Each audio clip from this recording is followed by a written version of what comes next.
Wala ba siyang reply? Or ang tagal niyang mag-reply? And sometimes nainis ka na. Ang dami mong iniisip na baka ganito na siya, may ginagawa na siyang kalokohan, or ganito.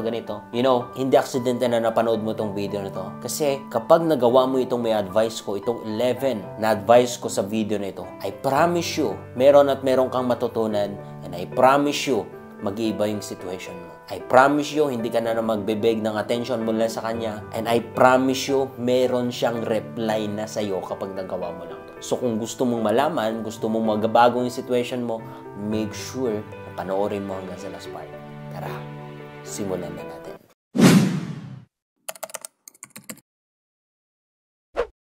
Anyway, sa panahon ngayon na online na yung mga media of communication, mga transaction, and talagang ganito na talaga ang generation natin ngayon.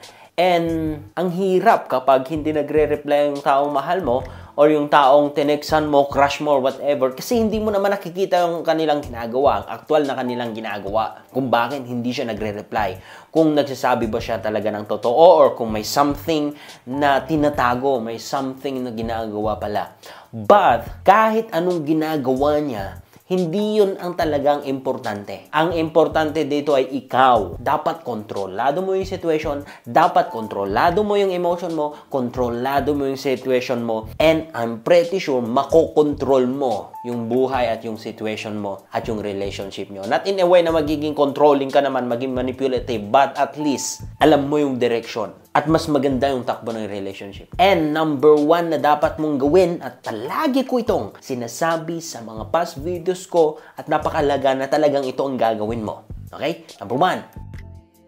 Turn off your phone or leave your phone. Kasi once na binabantayan mo palagi, naghihintay ka palagi ng reply niya, tapos wala siyang reply, kawawa ka.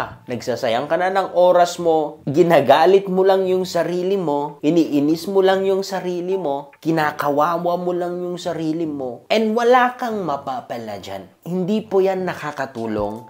And para maiwasan mo na palagi siyang iniisip. Kasi once na palagi kang naghihintay, andun yung hope kasi. Yung false hope na umaasa ka na mag-reply siya dahil sa anumang klase ng tinext mo sa kanya. Maaring may drama, maaring galit, maaring nagbabanta ka na sa kanya and you are expecting na mag-reply siya tapos wala. Sinong kawawa? Ikaw. Sinong mababadtrip? Ikaw. So kung gusto mo na mag-reply na siya sa'yo, at hindi ka na nahihirapan, leave your phone. Disconnect ka sa mga wifi. I-turn off mo. And maghanap ka ng bagay na mas magandang ginagawa mo or nagfo-focusan mo and you'll see. Hindi mo mamalayan tumatakbo na ng oras. Natatapos na yung oras. Hindi mo mamalayan yung focus mo unti-unting nawawala na sa kanya. Okay? Yun yung number 1 na dapat mong gawin. Proceed na tayo sa number 2 na dapat mong gawin. Tigilan mo ang pag-assume kung bakit wala siyang reply. Kung hindi ka naman sigurado kung bakit anong nangyari sa kanya, pero sometimes, like for example, nagpaalam naman siya ng maayos, meron siyang pinupuntahan, siyempre naman, of course, kailangan mo na malaman baka may nangyaring masama na sa kanya. Napakahalaga po na kailangan mong kontrolin ang pag-iisip ng kung ano-ano, na baka meron siyang ganito, baka ano nang ganito, baka ganito. Nag-a-assume ka na ng kung ano-ano sa isip mo, wala naman talagang nangyayari na ganun. Yung iniisip mo na baka napainom siya, napasama sa iba, kaya hindi na siya nagre-reply, kaya hindi mo siya makontak, kaya ganito. Yun na yung tumakbo sa isip mo. Ngayon, nung dumating siya, umuwi siya, yun pala, nasiraan lang ng gulong, walang signal sa napuntahan niya.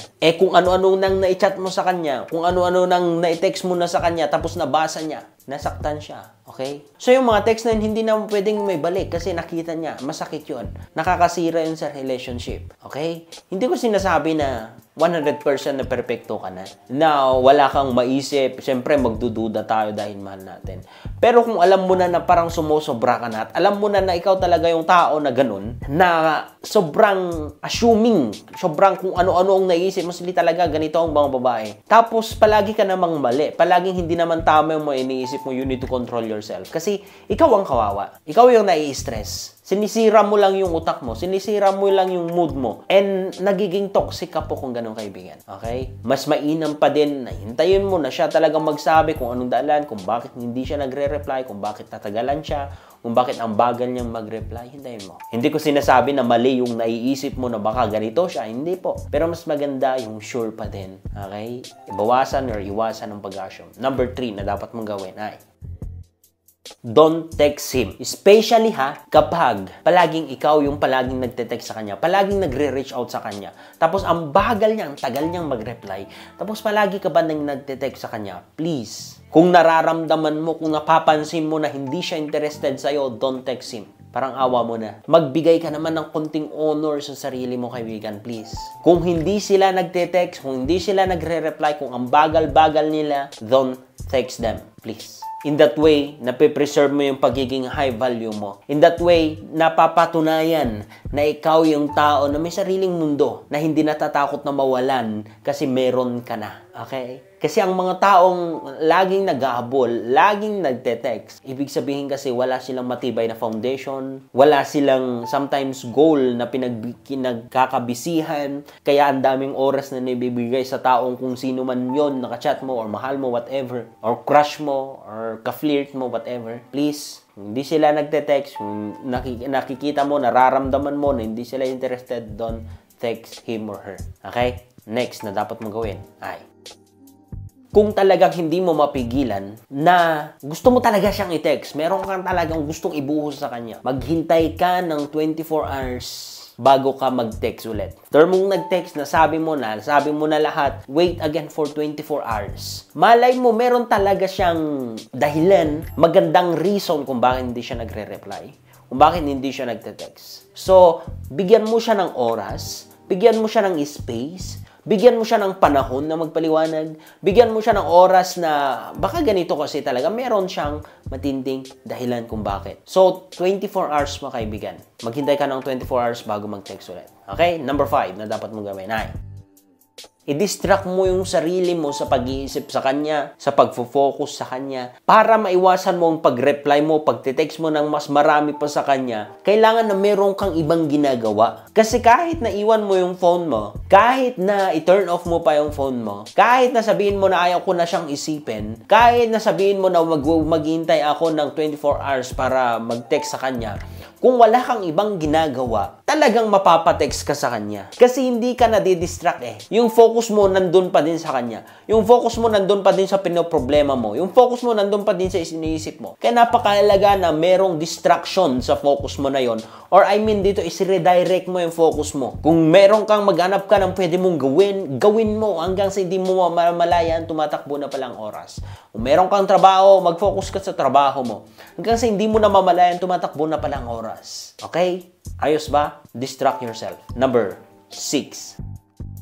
Dapat palagi kang ready or nire-ready mo na yung sarili mo to accept the reality na hindi siya interested sa'yo, that he doesn't like you, that he doesn't love you anymore. Kapag ganun na yung nangyayari, especially kapag matagal na yung ganyang situation nyo, na hindi siya nagre-reply sa'yo, paulit-ulit na lang na ganyang situation, kung ano-ano ang kanyang nirarason, at talagang parang may guts ka na there's something wrong, you need to be ready. Kailangan na nire-ready mo na yung sarili mo that anytime ay mag-propose na siya, or sabihin niya that he doesn't like you or doesn't love you anymore. Para hindi ka mabigla or para ready yung katawan mo. Kasi kung ang palagi mong iniisip ay mahal ka kasi hindi lang siguro siya nagre-reply kasi busy siya, ikaw na yung gumagawa ng rason para lang maisip mo na mahal ka pa din, para lang maisip mo na interesado pa din siya sa'yo, ikaw na yung gumagawa ng rason sa isip mo. And ang tendency dito, kapag nalaman mo, kapag sinabi na niya, o kapag nakita mo na hindi talaga siya interested sa'yo, meron kang nakita na meron na siyang iba, yung impact sa'yo ay grabe, 1,000% Newton force, whatever. Kasi ikaw mismo ay hindi mo nire-ready yung sarili mo. Okay? While kung nire-ready mo yung sarili mo, unti-unti mong tinatanggap that anytime ay talagang iwan na niya ako. Hindi ko sinasabing hindi masakit. Pero yung sakit na marireceive mo ay mas maliit na. At hindi na yun enough para mabaliw ka. Hindi yun enough na sakit para yung goal mo ay masira. Para sirain mo na din ang buhay mo. Kasi maliit na yung impact. Okay? Kaya, mahalaga na palagi mo nire-ready that anytime meron siyang iba or hindi ka na gusto. Okay? Number 7. Don't tell to everyone. Kung meron kayong problema na ganun, kung hindi siya nagre-reply na ganun, iwasan mo na kinukwento sa lahat ng tao. Lagi mong tatandaan, kahit best friend mo yan, kahit kaibigan mo pa yan, hindi po lahat ay nakikigo sa'yo. Hindi po lahat ay nasa'yo yung sympathy. Okay? Hindi ko sinasabi na never kang mag-open ni numan, pero iwasan mo na palaging sinasabi or iwasan mo na sasabihin sa lahat ng tao. Kung meron kang pinagkakatiwalaan, kasi mahalaga na mag-open ka din, sa kanya mo i-open. Yung talagang mapagkakatiwalaan mo, yung talagang subok mo na sa hirap ay ginhawa, hindi ka bibitawan, hindi ka tatalikulan, at hindi ka tatadorin. Okay? Pero, iwasan mo na i-share sa lahat ng tao na halos kapitbahay mo na kahit hindi mo close na kaibigan ay sinasabi sa kanila na ganito yung situation mo. Kasi baka pagtalikod mo, tinatawanan ka lang. Iwasan mo ang mga bagay na yun. Okay? Next, dapat mong gawin. Number 8. Don't post on social media. Wag kang magpo-post sa social media. Pinagtatawanan ka lang. Sabi ko nga kanina, hindi lahat ng tao nakiki-agree sa'yo. Hindi lahat ng tao kahit may drama pa or whatever ang i-post mo ay merong sympathy ay sa'yo. Yung iba pinagtatawanan ka, yung iba sinisiraan ka na at hindi yun nakakatulong sa relationship nyo at sa'yo mismo. Okay? Number 9. Wag mo na siyang hintayin na mag-reply or mag-text sa'yo. Ito ang mahirap. Kasi especially kapag umabot na ng linggo, wag ka nang umasa na maghintay. Mag-focus ka na kung gusto mong magpayaman, mag-focus ka doon. Kung talagang siya ang para sa'yo, babalik at babalik yan, gagawa ng paraan. Wag ka nang maghintay at wag ka nang umasa pa. Okay? Number 10. Mag-focus ka na sa sarili mo. Self-improve, mag-focus ka na sa goal mo, sa totoong assignment mo dito sa mundong ibabaw. Kasi, sinasabi ko sa inyo, hindi tayo nabubuhay para kumain lang, magtrabaho, magpakahirap, and then tumanda, mamatay. Kahit may mag-asawa ka, mag-anak kayo, tumanda, hindi po. Meron tayong assignment na specific na binigay ni Lord sa atin. Doon ka na mag-focus. Alamin mo, Lord, anong gusto mong gawin ko sa buhay? I am here. I am willing, Lord, to obey sa anong sabihin mo, anong gusto mong gawin ko sa buhay. Gusto mong mag-focus doon. And itong sinisigurado ko sa inyo, mahanapan nyo ang tunay na saya doon, the joy and the peace of mind na maibibigay ng Panginoon sa'yo because He is the Prince of Peace. Okay? So mag-focus ka sa sarili mo. Mag-focus ka sa pag-grow mo, sa attitude mo, sa pagiging ikaw. Okay? And last but not the least, na may advice ko sa inyo, number 11, ay wag mo siyang pipilitin na makipag-usap sa'yo ng personal kapag hindi siya nagre-reply. O kapag ang bagal niya, ang tagal niyang mag-reply, hindi siya interesado sa pagre-reply pag-text sa'yo. Wag mo siyang pipilitin na kausapin sa personal because masasaktan ka lang. Kung talagang interested siya sa'yo, kung talagang meron siyang pakialam sa'yo, kung talagang mahal ka, siya yung magre-request, siya yung magpapaliwanag, siya yung gagawa ng paraan at hindi ikaw. Kung hindi siya interested na makipag-usap sa'yo ng personal, wag mo siyang pipiliin. So ngayon, I hope na meron kayong natutunan. I hope na makakatulong itong video na to sa inyo at sa relationship nyo at sa situation nyo. That's it. Maraming salamat. Ingat po kayo palagi and God bless. Bye.